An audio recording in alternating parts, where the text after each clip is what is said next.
Hello बच्चों, good morning, आदाब, नमस्कार। आप देख रहे हैं भास्कर इंग्लिश पॉइंट।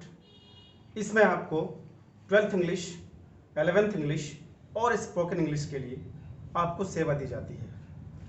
जैसा कि आपको पहले से पता है कि भास्कर इंग्लिश पॉइंट इंग्लिश के लिए आपको सेवा देती है और आने वाले समय में कुछ दिनों में यह स्पोकन इंग्लिश के लिए भी अपनी सेवा जारी करेगी और स्पोकन इंग्लिश के साथ साथ आपको मोटिवेशनल क्लास भी बहुत जल्द, बहुत ही शीघ्र आपको वीडियोस मोटिवेशनल का भी मिलेगा। इसमें आपको अलग अलग तरह के वीडियोस, अलग अलग तरह के टॉपिक पर व्यवस्थाएं होंगी जो हम आपको दें। आपको हमारे चैनल को सब्सक्राइब करना होगा, साथ ही बेल आइकन को दबाना होगा, लाइक एवं कमेंट जरूर करें, अपने दोस्तों को शेयर जरूर करें, जिसके साथ ही आपको वीडियोस और अलग अलग टाइप के मोटिवेशनल क्लासेस भी आपको उपलब्ध रहेगा कुछ दिनों के बाद। और यदि आप हमारे चैनल से जुड़ते हैं, आप बहुत ही फायदे में रहते हैं। आपको लगेगा कुछ दिनों के बाद कि यहाँ इंग्लिश के लिए, इंग्लिश के क्षेत्र में हर एक प्रकार की वीडियोस उपलब्ध करवाए जाए। तो बच्चों, चलिए आज का टॉपिक शुरू करते हैं। आज का टॉपिक रेनबो पार्ट 2 से हमने लिया है, प्रोज गद्य भाग से, जिसका पहला चैप्टर है इंडियन सिविलाइजेशन एंड कल्चर, भारतीय सभ्यता एवं संस्कृति। ऑथर हैं महात्मा गांधी। सबसे पहले हम लोग महात्मा गांधी के बारे में जानेंगे, उसके बाद इस चैप्टर के बारे में जानेंगे और फिर उस पर आधारित कैसे कैसे क्वेश्चंस आते हैं, किस प्रकार के बिहार बोर्ड जो है क्वेश्चंस पूछते हैं, उस पर हम लोग ध्यान देंगे। आइए तो शुरू करते हैं। महात्मा गांधी से संबंधित बातें, उनका कुछ परिचय जान लेते हैं। द प्रेजेंट प्रस्तुत एक्सट्रैक्ट उद्धरण, यानी कि किसी भी चैप्टर्स के जो भाग होते हैं, बहुत बड़े चैप्टर्स के छोटे से भाग को हम लोग एक्सट्रैक्ट यानी कि उद्धरण कहते हैं। तो प्रस्तुत उद्धरण इंडियन सिविलाइजेशन, भारतीय सभ्यता एंड कल्चर और संस्कृति हैज बीन रिटेन, लिखा गया है बाय महात्मा गांधी, महात्मा गांधी के द्वारा। यानी कि यह जो चैप्टर है वह लिखा गया है महात्मा गांधी के द्वारा। आगे है ही इज नोन, अर्थात उन्हें जाना जाता है as the father of the nation, राष्ट्र के पिता के रूप में। एस मतलब हम समझेंगे रूप में, के रूप में उन्हें जाना जाता है राष्ट्र के पिता के रूप में। ही बिलीव्ड, वे विश्वास करते थे, इन ट्रूथ, सत्य में, एंड नॉन वायलेंस, और अहिंसा में, अर्थात वे सत्य और अहिंसा में विश्वास करते थे। ही यूज्ड इट, वे इसे उपयोग करते थे या उसे प्रयोग करते थे एज द चीफ वेपन, अर्थात मुख्य हथियार, यानी कि मुख्य हथियार के रूप में सत्य और अहिंसा को प्रयोग करते थे अगेंस्ट, के विरुद्ध, द ब्रिटिश रूल, यानी अंग्रेजी शासन के खिलाफ। अगेंस्ट मतलब खिलाफ, अंग्रेजी शासन के खिलाफ मुख्य हथियार, चीफ वेपन्स, अर्थात मुख्य हथियार के रूप में वे सत्य और अहिंसा को प्रयोग करते थे। आगे का पैराग्राफ है, पैराग्राफ चेंज करके, लाइनिंग चेंज करके लिखा जाता है। आप जब याद करेंगे तो पैराग्राफ वाइज मीन्स आपको बदल बदल के लिखना है, उसमें आपको अधिकतम मार्क्स, मैक्सिमम मार्क्स मिलते हैं। आइए देखते हैं। इन द प्रेजेंट एक्सट्रैक्ट, इस प्रस्तुत उद्धरण में, प्रेजेंट मतलब प्रस्तुत, एक्सट्रैक्ट मतलब मैंने पीछे भी बताया है, उद्धरण मतलब कहानी के जो छोटे भाग होते हैं उसको हम लोग एक्सट्रैक्ट कहते हैं। गांधी जी डिस्क्राइब्स, वर्णन करते हैं, अबाउट इंडियन सिविलाइजेशन, भारतीय सभ्यता, एंड कल्चर, और संस्कृति के बारे में। अर्थात प्रस्तुत उद्धरण में गांधी जी वर्णन करते हैं भारतीय सभ्यता और संस्कृति के बारे में। ही सेज, वे कहते हैं, दैट, कि it is the greatest civilisation in the world. यह संसार में, इन द वर्ल्ड, संसार में सबसे बड़ी सभ्यता है, ग्रेटेस्ट सिविलाइजेशन है।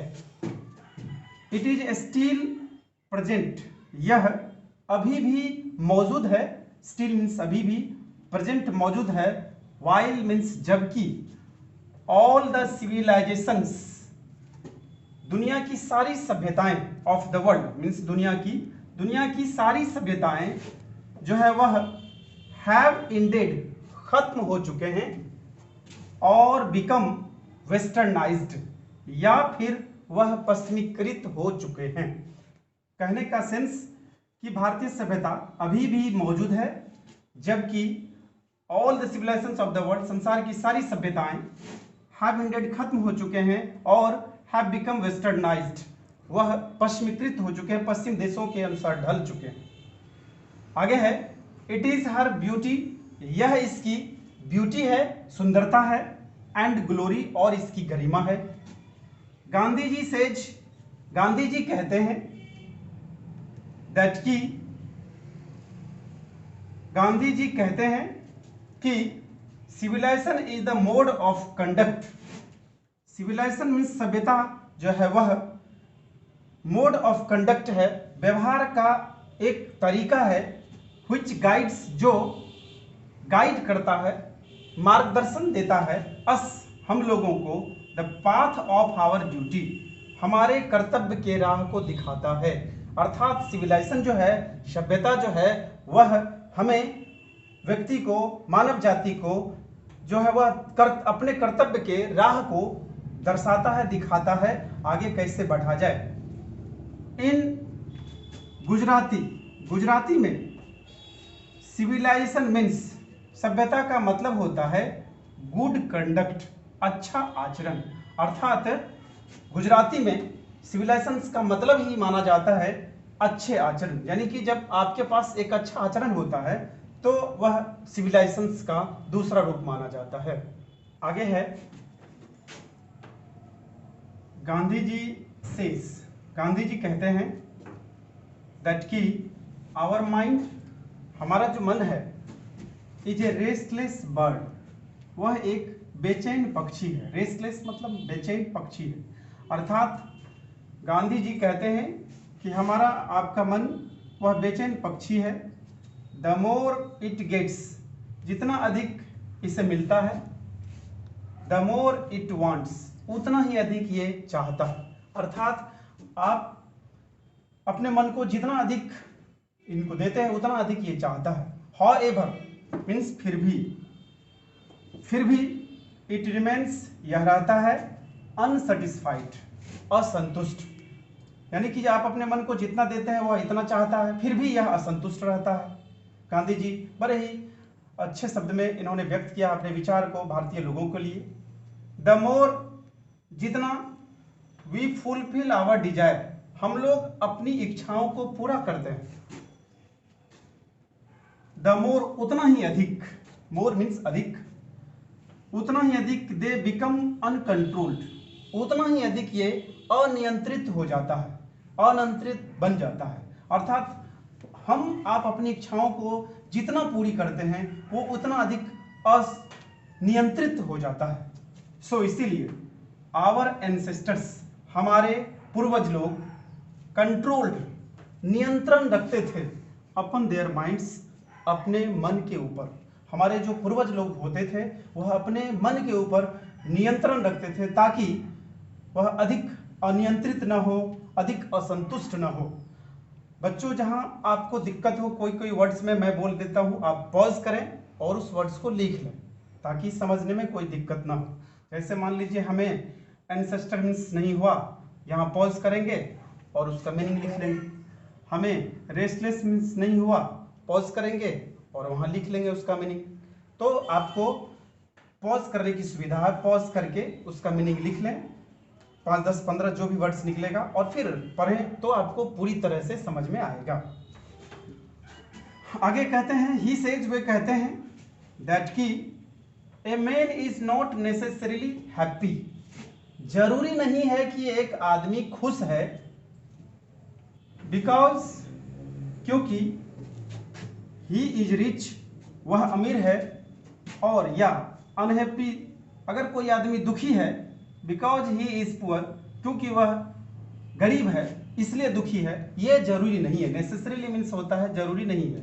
अर्थात कहने का सेंस, गांधी जी कहते हैं कि आदमी जरूरी नहीं है कि खुश है क्योंकि वह अमीर है, और यह भी जरूरी नहीं कि अनहैप्पी यानी दुखी है क्योंकि वह गरीब है। इनफैक्ट मीन्स वास्तव में द रिच अमीर लोग आर सीन देखे जाते हैं, अमीर लोगों को देखे जाते हैं अनहैप्पी उदास दुखी, एंड और the poor are seen happy जबकि गरीब लोगों को हैप्पी यानी खुश देखे जाते हैं। सो इसीलिए आवर एंसेस्टर्स हमारे पूर्वजों यानी हमारे जो पूर्वज लोग थे, केप्ट रखते थे देम सेल्व्स अपने आप को, अर्थात हमारे जो पूर्वज लोग थे वो अपने आप को रखते थे अवे फ्रॉम लग्जरीज, लग्जरीज मतलब भोग विलास की चीजों से, और प्लेजर्स मतलब आनंद की चीजों से, अर्थात भोग विलास की चीजों और आनंद की चीजों से अपने आप को दूर रखते थे, अवे रखते थे। अवे मतलब दूर, यानी कि हमारे जो पूर्वज लोग थे कि आनंद की चीजों से भोग विलास की चीजों से अपने आप को दूर रखते थे ताकि कोई दुख तकलीफ ना हो। चलिए अंतिम स्टंजा है एट लास्ट, अंत में गांधी जी सेज, गांधी जी कहते हैं दैट की टू फॉलो अनुसरण करना, टू फॉलो मीन्स अनुसरण करना, वेस्टर्न सिविलाइजेशन यानी वेस्टर्न सिविलाइजेशन पश्चिमी सभ्यता का अनुसरण करना इज ए बैड मैटर, एक बुरी बात है। यानी कि गांधी जी के अनुसार अंत में गांधी जी कहते हैं इंडियन सिविलाइजेशन एंड कल्चर के इस चैप्टर में कि पश्चिमी सभ्यता को अनुसरण करना एक बुरी बात है। द बेस्ट थिंग सबसे अच्छी चीज है is simple living and high thinking, सबसे अच्छी बात है सादा जीवन उच्च विचार। गांधी जी के विचार सही समझने का प्रयास करिए। गांधी जी कहते हैं कि हमारे भारतीय लोगों के लिए सबसे अच्छी चीज यह है कि हम सादा रहें और ऊंचे विचार रखें। हेंस अतः फिजिकल कंफर्ट्स, शारीरिक आराम, शारीरिक आराम की भी जरूरत है, आर नेसेसरी आवश्यकता है शारीरिक आराम का, बट लेकिन एवं ए सर्टेन लेवल, लेकिन एक निश्चित हद तक या एक निश्चित स्तर तक वह होना चाहिए। इतना आराम नहीं कर लीजिए, शारीरिक आराम इतना नहीं हो जाना चाहिए कि वह दिक्कत पैदा करे, वह समस्या उत्पन्न करे।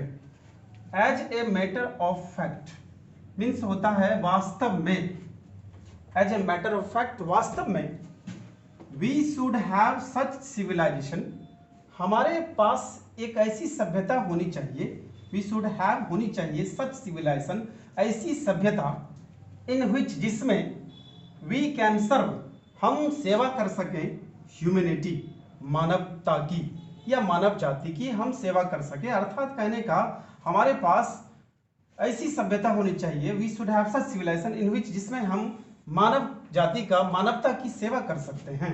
इस तरह से यह चैप्टर एंड होता है। बच्चों यह इंडियन सिविलाइजेशन एंड कल्चर का समरी है, अर्थात सारांश है।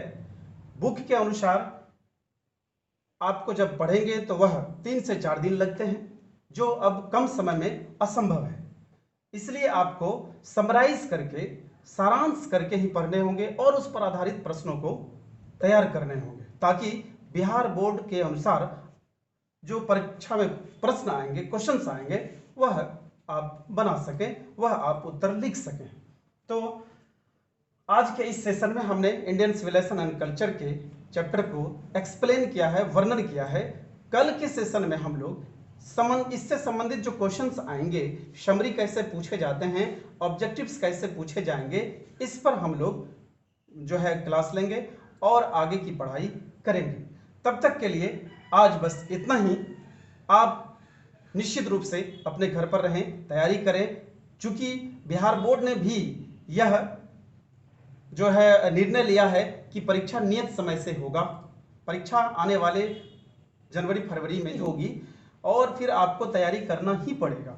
जहां तक सिलेबस का बात है, सिलेबस और सब सब्जेक्ट्स का दे चुके हैं कि उसमें किसी में 40, किसी में 50%। अंग्रेजी में अभी तक हमने सिलेबस को नहीं देखा है या आया नहीं अभी तक।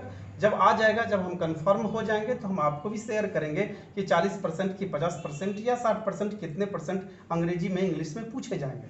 हम आपसे शेयर जरूर करेंगे। देखते रहिए हमारी इस वीडियोज़ को। Part 1, part 2, part 3, part 4, part 5 इस तरह से आते रहेंगे। आप जो है सीरियल वाइज देखेंगे, पार्ट 1, पार्ट 2, पार्ट 3। आज पार्ट 3 का जो है वीडियोज है, आप पहले वाले पूर्व के वीडियोज को अवश्य देखें ताकि आपको जो चीज़ें पढ़ाई जा रही हैं वो समझ में आ सके। चलिए आज के लिए बस इतना ही। धन्यवाद।